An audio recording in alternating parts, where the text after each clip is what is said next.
যত বড় সুন্দরী হোক না কেন আমার সামনে আসতে হবে, ফ্যান খুললে বসতে হবে এবং আমার দৈত্য হবে। বলেন তো এই প্রশ্নটা কে করেছে? টয়লেটের বদনা। আচ্ছা লুঙ্গি আর হাঞ্জাবি হিন্দি চলিয়েছি কেন? কারণ প্যান্ট শার্টটা মাইয়া গুলো হিন্দি। আয় আর আব্বা যাবে টিয়া চুরি করার সময় আম্মা দেই এত জোরে শিক্ষিত দিছে মারে কই মা আন্নে এত জোরে শিক্ষিত দিছেন কিল্লাই মাকে তুই জানস না সোরের মারবো গলা।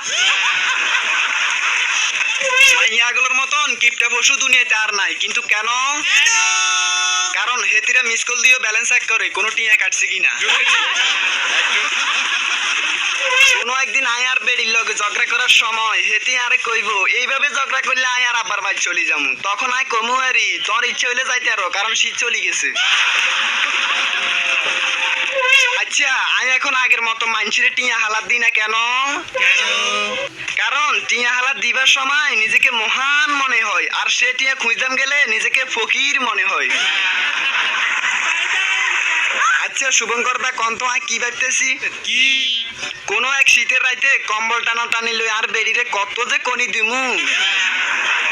এক মাইয়ারে ইচ্ছে করে ধাক্কা দিলাম হেতি আর দিকে গেতায় সারিছে আয় কইতেছি এরে আপা আছে আছে আছে মাইয়া কইতেছে কি আছে আয় কইতেছি মনে হয় আপা আন্নে আরে কইতেন সান যে তোর ঘরে কি মা বোন আছে।